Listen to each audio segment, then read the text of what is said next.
el coloquio fue producido, fue armado, fue convocado desde el Centro Interdisciplinario de Estudios Avanzados de la UNTREF y el Programa de Estudios Postdoctorales de la UNTREF. Lo particular es que hemos conjugado la participación de 4 investigadoras postdoctorales de UNTREF y 5 colegas profesionales de distintos pueblos indígenas de América Latina. Yo aquí solo me quiero limitar a decir que este es un tema sobre el cual hemos venido investigando con algunos de estos colegas y otros más en 12 países de América Latina ya desde hace unos 7 años. Hemos logrado documentar en cierto detalle unas 40 experiencias. Hemos logrado reunir y sistematizar información sobre más de 100. Pensamos que estimamos que debe haber unas 200 experiencias de este tipo y unas pocas más con poblaciones afrodescendientes en América Latina. Buena parte de esta información está disponible actualmente en Internet, en la página web del Instituto Internacional de la UNESCO para la Educación Superior, que es www.unesco.org.be, y nosotros daremos continuidad creando un espacio dentro del sitio web de UNTREF en el cual esperamos poder poner este libro y información actualizada sobre el tema. Hemos encontrado en general una respuesta del público muy entusiasta e interesada, que más allá de felicitarnos por el trabajo, como suele ser costumbre, nos han alentado a continuar y sostener esta experiencia. Entonces, eso es lo que queremos hacer de aquí en más, probablemente con un nuevo coloquio de acá a un año, y el libro esperamos que antes de fin de año. El tema de educación superior en Bolivia tiene que ver con la historia del movimiento indígena en Bolivia, y esto va de muy largo aliento, de un momento histórico, y precisamente tiene que ver con hitos importantes que hacen, diremos, a aquello que son las demandas, las reivindicaciones de los pueblos indígenas. Un primer momento viene a ser, diremos, el surgimiento de aquello que es un sistema colonial de imposición en el marco de lo que son los pueblos indígenas, y en ese sentido son muchos hitos importantes que marcan un proceso de desestructuración. Por ejemplo, 1866, que para nosotros es la ley de exvinculación de tierras, que viene a ser como una forma de imposición y expropiación, diremos, de tierras. Entonces, el tema de la educación va muy ligado, el tema de educación indígena va muy ligado a aquello que viene a ser la lucha por la demanda de los derechos colectivos, los derechos de la defensa del territorio. Entonces, el tema de educación indígena superior tiene estos procesos, hitos que marcan la vida de los pueblos indígenas. En Bolivia se habla del tema de educación, vamos a decir, intercultural, desde las instancias, diremos, de los gobiernos que tienen un proceso largo como producto de una reivindicación. Aquí quiero señalar de que el tema de educación superior indígena es producto de una constante lucha, demanda, reivindicación de los derechos de los pueblos indígenas, tanto a nivel nacional como a nivel internacional. El tema de derechos colectivos por la defensa de una educación propia tiene que ver con el tema del derecho a la identidad, el derecho a la tierra y territorio, el derecho a los recursos naturales, tiene que ver con el derecho a lo que es una educación propia basado en sistemas y formas de cosmovisión propia. Entonces, el tema de educación tiene esta larga data de reivindicación de derechos, y en Bolivia, pues,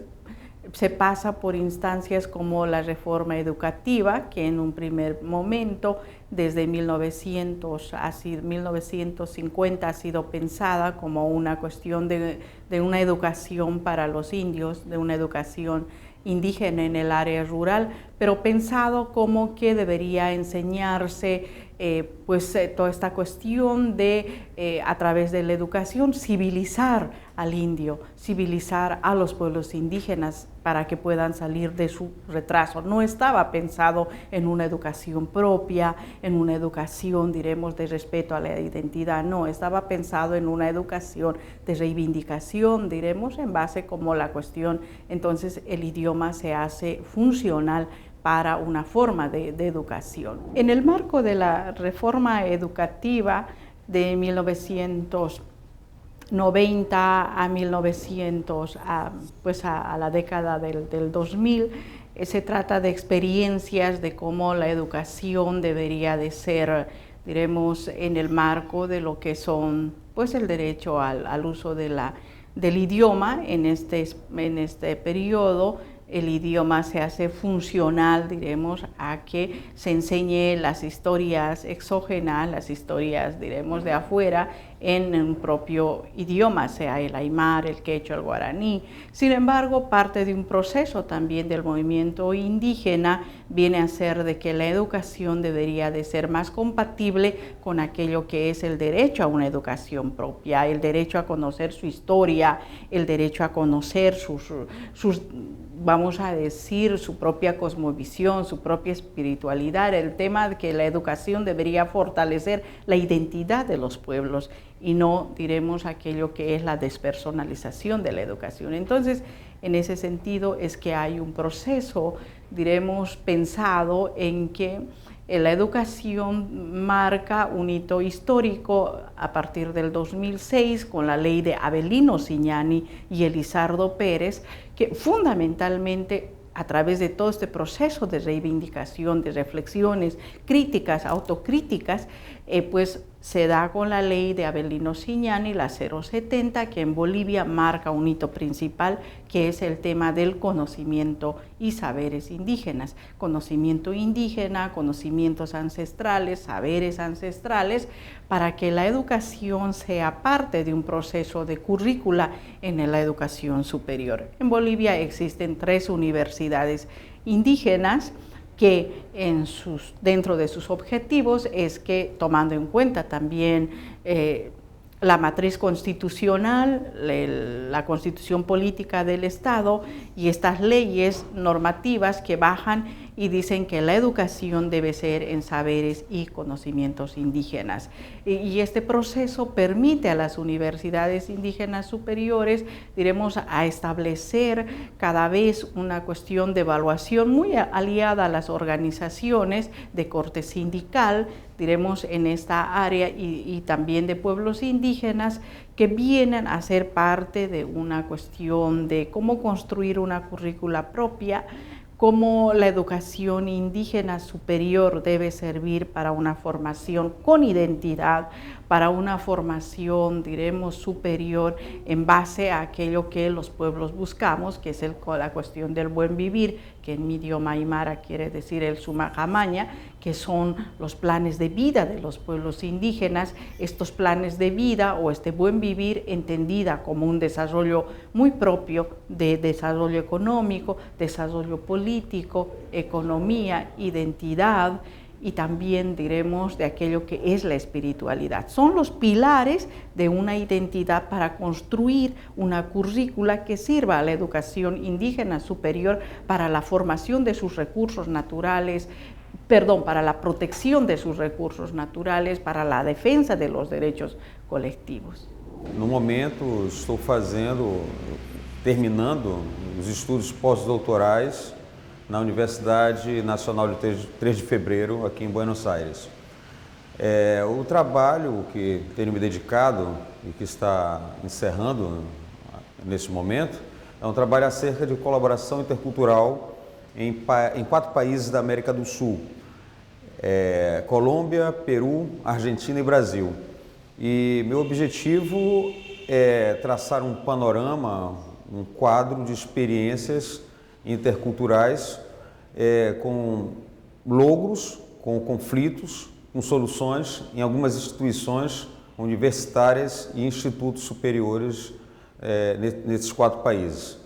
O que tenho observado é que em todos os países há um interesse por parte dos governos em se implementar uma educação intercultural. mas o que tem de fato ocorrido são problemas que impedem o avanço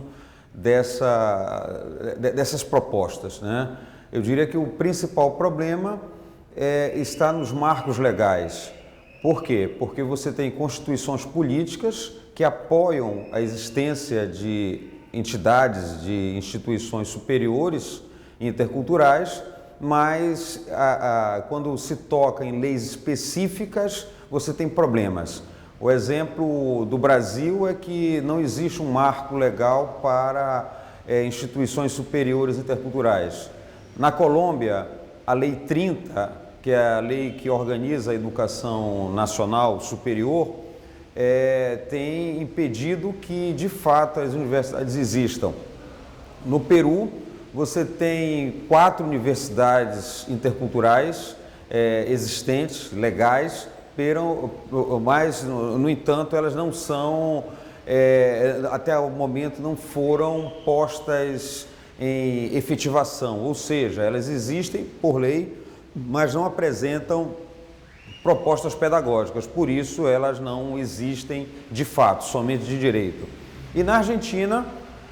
houve uma lei apresentada ano passado por uma deputada nacional, mas que num primeiro momento, numa primeira rodada de negociações, essa lei foi posta de lado. Talvez seja apresentada novamente, esse projeto de lei, melhor dizendo, seja apresentado novamente neste ano agora de 2014. Existe também um problema da aceitação de propostas interculturais no que chamamos de universidades convencionais. Por quê? Porque, de fato, quando se apresentam propostas, iniciativas de uma educação mais interculturalizada nessas universidades convencionais, não existe uma receptividade, não existe uma aceitação efetiva tanto de professores, de docentes, quanto de dirigentes dessas instituições superiores, né? Isso tem impedido que tenhamos um avanço em relação ao que eu chamo de diálogo de saberes, né? Enquanto você não entender que a sociedade é construída por uma heterogeneidade de saberes, de culturas, se torna difícil aceitar que essas culturas possam adentrar as universidades, né? Então você tem 2 casos. O primeiro caso de propostas específicas de universidades interculturais, né, que, em geral, essas propostas têm esbarrado em marcos legais, né, ou mesmo no descaso tanto de dirigentes acadêmicos quanto de legisladores, né, e, por outro lado, você tem propostas de interculturalização dessas universidades que já existem, que tem um modelo mais clássico, digamos assim, que intitulamos universidades convencionais, né. Eu diria que, de imediato, uma solução mais imediata seria exatamente você construir ou transformar essas universidades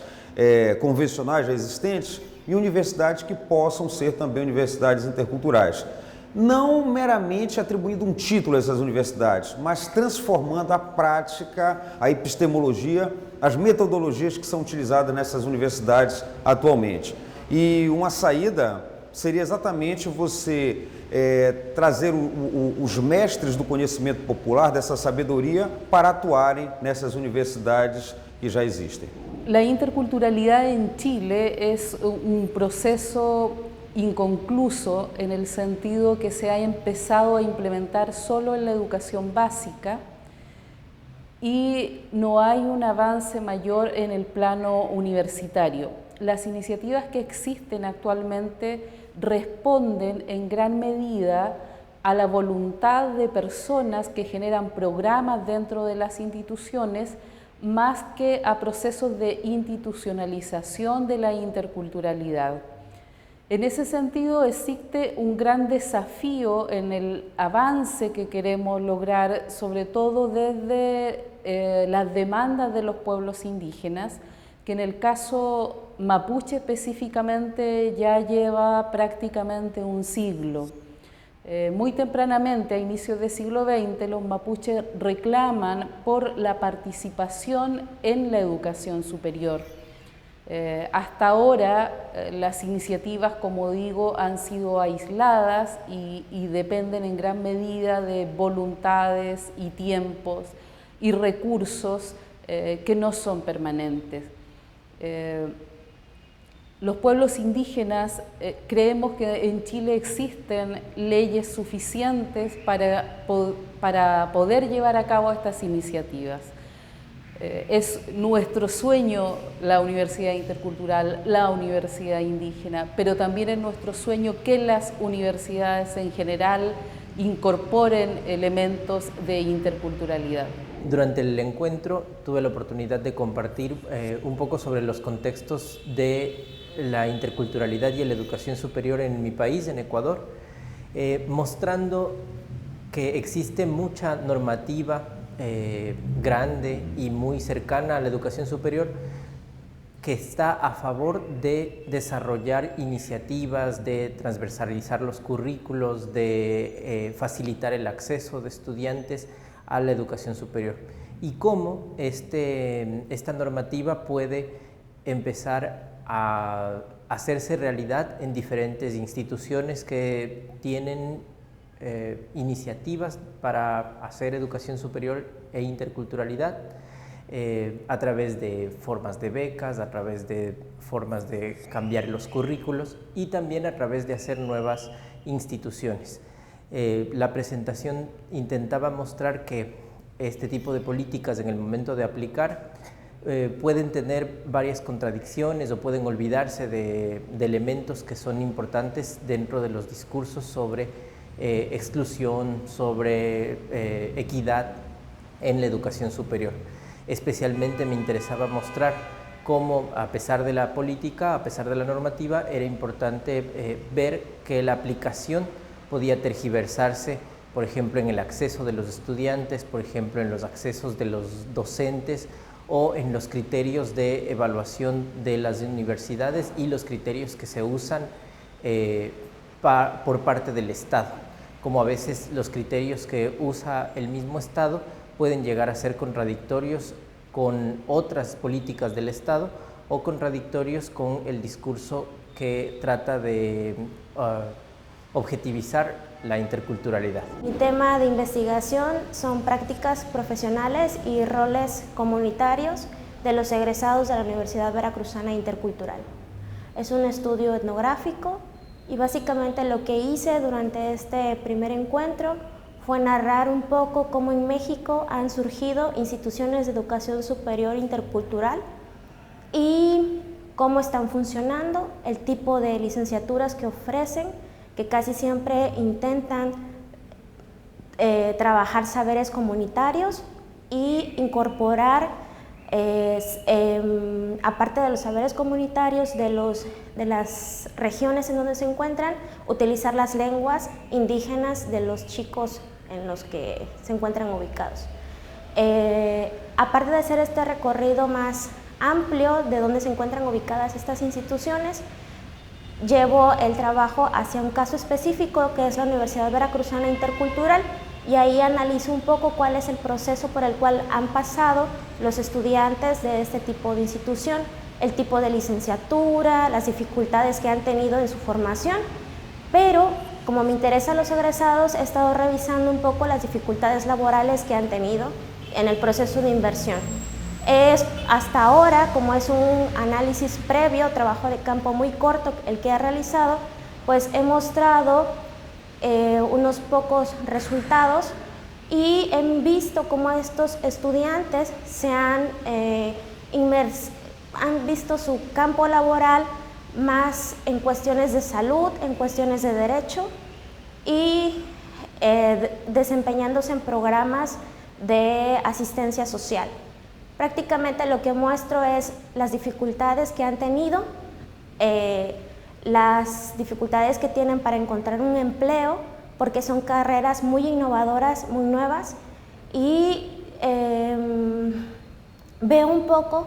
cómo ellos, independientemente del tipo de institución en el que están cursando, están teniendo un arraigamiento en algunas de sus localidades, una revaloración de sus lenguas indígenas, pero también de los saberes que han estado trabajando y cómo ellos están saliendo en algunos casos empoderados de este tipo de instituciones y se han convertido en determinados momentos como en líderes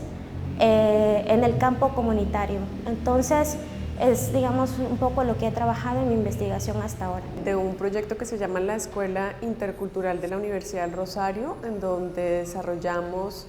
diplomados interculturales con varios pueblos indígenas en el país. Hemos venido trabajando en el Caribe colombiano, en la Amazonía, en el Cauca indígena y sobre todo en la Sierra Nevada de Santa Marta. En el marco del encuentro trabajé, y pues es uno de mis temas de trabajo que en este momento me apasionan más, el tema de la educación superior y las mujeres indígenas, porque la educación superior intercultural hasta el momento se ha trabajado como un colectivo heterogéneo que no necesariamente tiene en cuenta el tema de las mujeres, el tema de los niños y las niñas, los mayores, la cuestión de la clase. Y para ello nosotros proponemos desde el proyecto de la Escuela Intercultural de la Universidad del Rosario una aproximación más de tipo interseccional, que permita comprender los distintos lugares desde donde se construyen los liderazgos. Para el caso de las mujeres indígenas, trabajamos sobre todo por vía de trayectorias de vida, contando sus historias, las historias de sus madres, de sus abuelas y de sus hijas,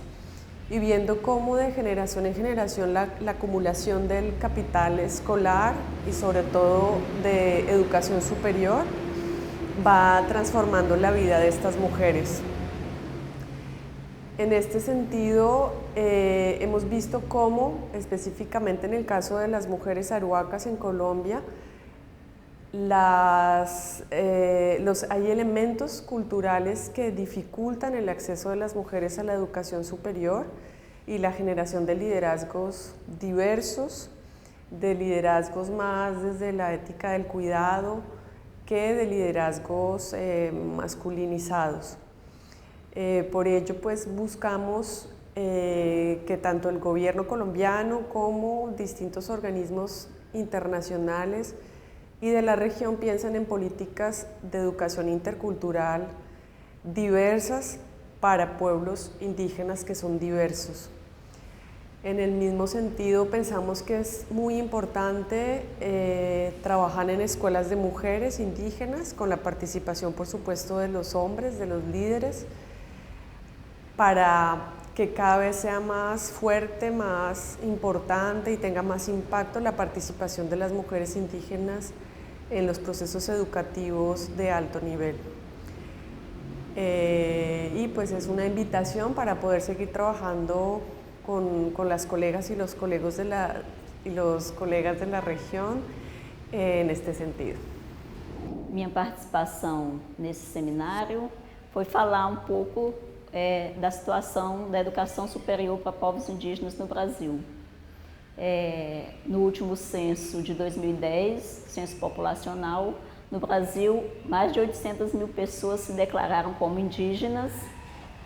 Somos em torno de 350 povos indígenas falantes de 274 línguas.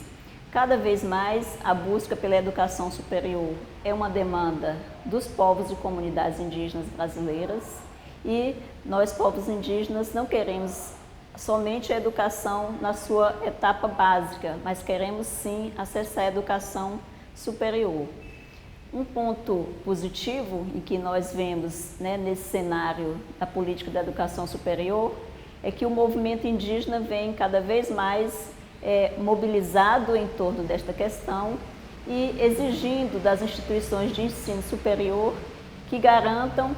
o atendimento às suas demandas e necessidades. Um grande desafio que nós temos na área da educação superior é que as políticas de educação brasileiras elas sejam adequadas às realidades sociolinguísticas e culturais de nós povos indígenas. Por isso que a gente exige que estas políticas tanto respeitem as nossas particularidades, né, a nossa história de vida, como esteja adequada para que permita que os estudantes indígenas permaneçam na universidade, porque é um grande desafio não só acessar essas políticas, não só entrar na universidade, mas permanecer na universidade e concluir os cursos de formação. Formar indígenas na educação superior é importante para nós, povos indígenas, porque tem a ver com a gestão dos nossos territórios tradicionais. É necessário que tenhamos professores indígenas formados, que tenhamos agentes de saúde, advogado, engenheiros e essa formação em nível superior, ela vai possibilitar com que nós, povos indígenas, a gente tenha cada vez mais autonomia, assuma cada vez mais o nosso protagonismo diante dessas políticas e dessa gestão que dizem respeito à nossa vida de um modo geral. La ponencia que vine a compartir fue sobre la educación superior, las tramas, metafóricamente tomé el telar y lo menciono como las tramas y las tensiones dentro de la urdimbre en relación a la educación superior. Lo que más me planteo en esta ponencia tiene que ver con experiencias, tiene que ver con tensiones que parten de estos actores sociales como son los integrantes de pueblos originarios y afrodescendientes en nuestro país, en Argentina, como las situaciones de demanda han permitido en un contexto democrático afianzar estas luchas y estas reivindicaciones de derecho. Fundamentalmente las experiencias se basan en distintos lugares como Mendoza, como Santiago del Estero, en el caso de lugares puntuales que han llevado a cabo lo que es la formación docente en educación intercultural o profesorados, o en algunos casos trabajos de extensión universitaria que permiten dar a conocer de algún modo la intencionalidad de formar una mirada crítica y también constructiva de lo que significa la educación intercultural. Particularmente en Argentina es muy complejo porque por ahí se desconoce mucho el marco, digamos, en cuanto a normativa. Nuestro país tiene bastante normativa al respecto, pero que no ha habido una aplicabilidad de estas normas en concreto, especialmente refiriéndome a la educación intercultural a nivel superior. Digamos que las experiencias nos permiten hacer una lectura profunda, reflexiva, pero también nos abren caminos para posibilitar que pueda aplicarse estas normativas en todo el ámbito superior, no solo como experiencias, sino que hayan realmente un camino recorrido y sobre todo de formación en estos niveles a nivel superior, ya sea de formación docente y de formación universitaria, pensando la interculturalidad como un proyecto transversal en estos espacios, pero también constituyéndose con una mirada ciudadana muy fuerte. Por eso la reflexión es que abramos el espacio de diálogo donde no solo sea discursivamente, sino que también permita ser un nexo en la construcción ciudadana de este país, mirando la diversidad y la interculturalidad como caminos totalmente posibles y totalmente necesarios, ya que es nuestro país es muy rico en la diversidad cultural. Ahora hay que trabajar en pos de esa diversidad como formación ciudadana y bueno, los institutos de formación docentes y las universidades tienen el reto para la transformación curricular y la transformación,